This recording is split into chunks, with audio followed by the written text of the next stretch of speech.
Hello everyone, Assalamu alaikum. Welcome back to my YouTube channel English with Hasnahina. I hope you all are doing well by the grace of Almighty Allah. আজকের ভিডিওতে আমরা ইংলিশে কয়েকটা common mistakes নিয়ে আলোচনা করব যেগুলো প্রায় সময় আমরা করে থাকি।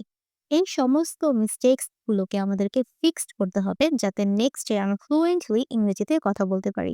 চলুন তাহলে ভিডিওটা স্টার্ট করি। ভিডিওটা একদম শুরু থেকে শেষ পর্যন্ত দেখার চেষ্টা করবেন। ওকে। কমন মিস্টেকস নাম্বার 1 হচ্ছে যেটা আমরা প্রায় সময় করে থাকি। আমরা এইভাবে সেন্টেন্সটা বলতে চাই, "শি ইজ ম্যারিড উইথ রহিম।" মানে এটার অর্থ দাঁড়াবে যে রহিমের সাথে তার বিয়ে হয়েছে। কিন্তু আমরা কখনোই ম্যারিড উইথ ব্যবহার করব না। ম্যারিড উইথ আসলে এটা হচ্ছে একটা ভুল সেন্টেন্স। ম্যারিড এর সাথে কখনো উইথ হয় না। ম্যারিড এর সাথে আমাদেরকে টু ব্যবহার করতে হবে। Married to. আমরা যদি বলতে চাই কারোর সাথে কারোর বিয়ে হয়েছে তাহলে কিন্তু আমাদেরকে married to ব্যবহার করতে হবে। ওকে, married to মানে হচ্ছে গিয়ে married to someone। কারোর সাথে যখন কারোর বিয়ে হবে আমরা যখন এটা বুঝাবো তখন কিন্তু married to someone ব্যবহার করতে হবে। যেমন আমরা যদি বলতে চাই যে সে রহিমের সাথে বিবাহিত তাহলে বলতে হবে she is married to রহিম। তারপর আমার বোন একজন ডাক্তারকে বিয়ে করেছে তাহলে হবে my sister got married to a doctor। তারপর তারা একে অন্যের সাথে ৫ বছর ধরে বিবাহিত। তখন বলতে হবে they have been married to each other for 5 years। ওকে, কিন্তু সাধারণত আমরা married with এটা ব্যবহার করতে পারি নির্দিষ্ট কিছু কনটেক্সট এ married with ব্যবহার করা যায়। আমরা যখন married with ব্যবহার করব তার অর্থ দাঁড়াবে যে সে বিবাহিত এবং তার সাথে কিছু আছে। এখানে with মানে হচ্ছে কিছু আছে সাথে এই অর্থে সাধারণত ব্যবহার করা হয় married with। ওকে, যেমন আমি যদি বলতে চাই সে বিবাহিত এবং তার ২ সন্তান আছে তাহলে আমি বলতে পারি he is married with 2 children. Married with 2 children মানে সে বিবাহিত এবং তার ২ সন্তান আছে। আর এভাবেও বলা যায় সে বিবাহিত এবং তার বড় পরিবার আছে। তাহলে হবে she is married with a big family. তারপর তারা বিবাহিত এবং অনেক দায়িত্ব আছে। তাহলে আমরা বলতে পারি they are married with many responsibility। তাহলে আমরা বলতে পারি আমরা যদি শুধু বিবাহকে বুঝাবো একজনের সাথে আরেকজনের বিয়ে হয়েছে, এটা যদি আমরা বোঝাতে চাই তাহলে আমাদেরকে married to ব্যবহার করতে হবে। married to someone। ওকে? আমরা এখানে with preposition টা ব্যবহার করতে পারি না। married to ব্যবহার করতে হবে। কিন্তু আমরা যদি এটা বুঝাতে চাই যে বিবাহ সে ম্যারিড প্লাস তার সাথে বিবাহের সাথে তার কিছু আছে। সাথে আছে কিছু এই অর্থে যদি আমরা সেন্টেন্সটা বলতে যাই তাহলে কিন্তু আমরা ম্যারিড উইথ ব্যবহার করতে পারি। ওকে? Married with something. এখন আমরা আরেকটা মোস্ট কমন মিস্টেক দেখব সেটা হচ্ছে I know where is he. আমি জানি সে কোথায়। এই সেন্টেন্সটা কিন্তু হচ্ছে ভুল। ওকে, কেন ভুল? আমরা যখন ইংলিশে প্রশ্ন করি, ইংলিশে প্রশ্ন করা হচ্ছে ২ ধরনের। একটা হচ্ছে ডাইরেক্ট কোয়েশ্চেনস যেটাকে আমরা সরাসরি প্রশ্ন করি। আরেকটা হচ্ছে ইনডাইরেক্ট কোয়েশ্চেন। ইনডাইরেক্ট কোয়েশ্চেন বলতে কি বুঝাই? আসলে ইনডাইরেক্ট কোয়েশ্চেনস আমরা কিন্তু প্রশ্ন করি না, আমরা কি স্টেটমেন্ট দিয়ে থাকি। যদি আমি আপনাদেরকে ডাইরেক্ট কোয়েশ্চেন এর উদাহরণ দেই তাহলে বলতে পারি, "সে কোথায়?" সে কোথায় এটাকে আমরা কিভাবে ইংলিশে বলবো? "Where is he?" Where is he? সে কোথায়? এটা হচ্ছে ডাইরেক্ট। আমি কি করছি একদম সরাসরি প্রশ্ন করছি, "সে কোথায়?" আমরা যখন সরাসরি প্রশ্ন করি তখন সাধারণত আমরা এই স্ট্রাকচারটা ফলো করি। আমরা কি করি? WH ওয়ার্ড ব্যবহার করার পর আমরা ভার্ব ব্যবহার করি অ্যান্ড দেন আমরা আমাদের সাবজেক্টের ব্যবহার করে থাকি। কিন্তু আমরা যখন ইনডাইরেক্ট কোয়েশ্চেন করি, ইনডাইরেক্ট কোয়েশ্চেন বলতে আসলে এটা কোনো প্রশ্ন করা হয় না। সাধারণত এখানে একটা স্টেটমেন্ট হয়। ইনডাইরেক্ট কোয়েশ্চেন বলতে আমরা একটা স্টেটমেন্টকে বুঝাই, একটা অ্যাসার্টিভ সেন্টেন্সকে বুঝাই। ওকে, স্টেটমেন্ট। যেমন আমি যদি বলতে চাই, "আমি জানি সে কোথায়।" এখানে কি প্রশ্ন করা হচ্ছে? না। আমি বলছি যে আমি জানি সে কোথায়। এটা কিন্তু প্রশ্ন না। এটা হচ্ছে একটা স্টেটমেন্ট বা একটা অ্যাসার্টিভ সেন্টেন্স। সেক্ষেত্রে আমরা সেন্টেন্সটা এভাবে বলব, "I know, I know where, I know where he is. He is." এটা হচ্ছে ভুল। এখানে ওয়্যারটা একটা রিলেটিভ অ্যাডভার্ব হিসেবে কাজ করছে। কোনো কোয়েশ্চেন বোধক ওয়ার্ড হিসাবে কিন্তু এখানে কাজ করছে না।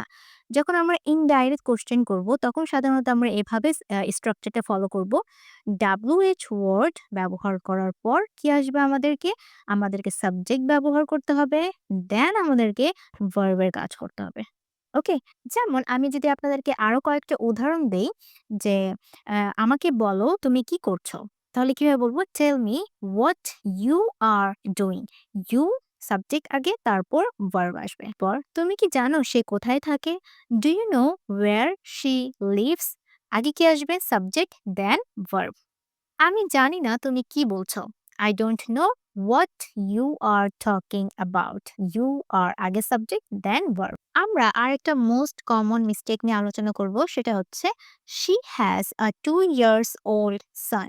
এই সেন্টেন্সটা কেন ভুল? শুনতে একদম কারেক্ট মনে হচ্ছে বাট এটা একটা ভুল সেন্টেন্স। কেন ভুল সেন্টেন্স? এখানে দেখেন কি বলা হচ্ছে she has a 2 years old son. এটার মানে হচ্ছে যে তার 2 বছর বয়সী একটা ছেলে আছে।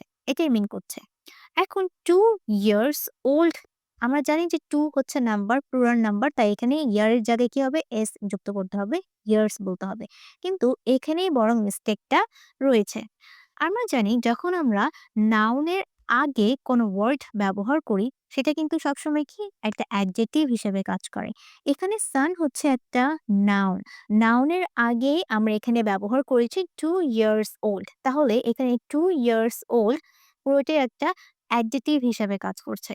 যখন আমরা ওল্ড এর আগে অ্যাডজেক্টিভ হিসাবে রুলসটা ফলো করব, তখন সাধারণত আমরা এই নিয়মটা ফলো করব।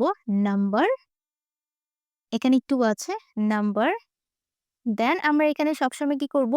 ইয়ার সবসময় ইয়ার হবে। কখনো ইয়ার্স হবে না। নাম্বার এখানে যাই থাকুক না কেন, আমরা নাম্বার দিব ইয়ার অ্যান্ড দেন ওল্ড।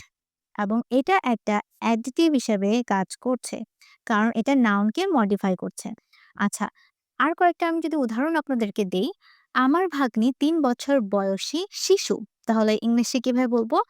মাই মাই নিস ইজ 3, এখানে নাম্বার হবে 3,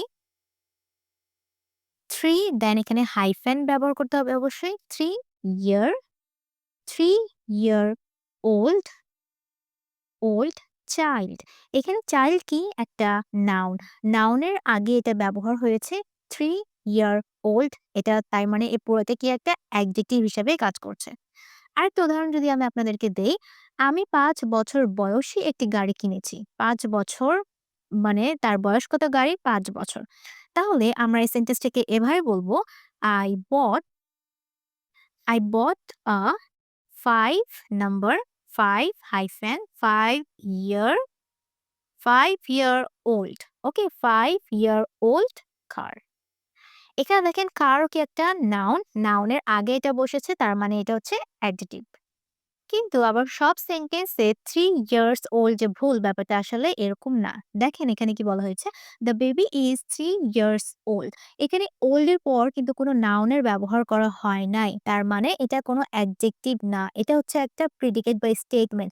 এখানে শুধুমাত্র ওল্ড, লাস্টে কি আছে? ওল্ড। বয়সের কথা বলা হচ্ছে। ওল্ড এর আগে কি আছে? 3 ইয়ার্স। তাহলে এখানে আমাদেরকে ইয়ার্স বলতে হবে। এটার মানে হচ্ছে যে বাচ্চার বয়স ৩ বছর। যেহেতু এখানে কোনো নাউন নেই তার মানে এটা একটা অ্যাডজেক্টিভ নয়। তারপর শি ইজ 5 ইয়ার্স ওল্ড মানে হচ্ছে তার বয়স ৫ বছর। এখানে বয়স নিয়ে কথা বলা হচ্ছে এবং ওল্ড এর পর কোনো ধরনের নাউন আমরা দেখতে পারছি না। ওকে?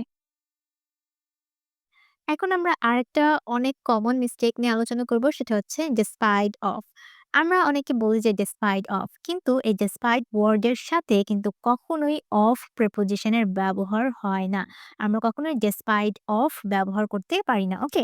despite মানে হচ্ছে এইটার মানে হচ্ছে যে কোনো কিছু থাকা সত্ত্বেও, কোনো কিছু থাকা সত্ত্বেও কোনো কিছু হওয়া। এবং এই despite ওয়ার্ডের পরে কিন্তু আমরা একটা নাউন ব্যবহার করতে পারি। নাউন অথবা প্রোনাউন ব্যবহার করা যায়। অথবা আমরা ভার্বের আইএনজি ফর্ম ব্যবহার করতে পারি জেরেন্টের নিয়ম ফলো করে। যেটা জেরেন্ট মানে কি একটা নাউন হিসেবে কাজ করে, তাই না? ভার্বটা যখন নাউন হিসেবে কাজ করে তাকে আমরা জেরেন্ট বলি এবং তখন ভার্বের আইএনজি ফর্মটা বসে। যেমন এই সেন্টেন্সটা ভুল কেন? He passed the exam despite of his illness. এখানে অফ এর ব্যবহারটা করা হচ্ছে।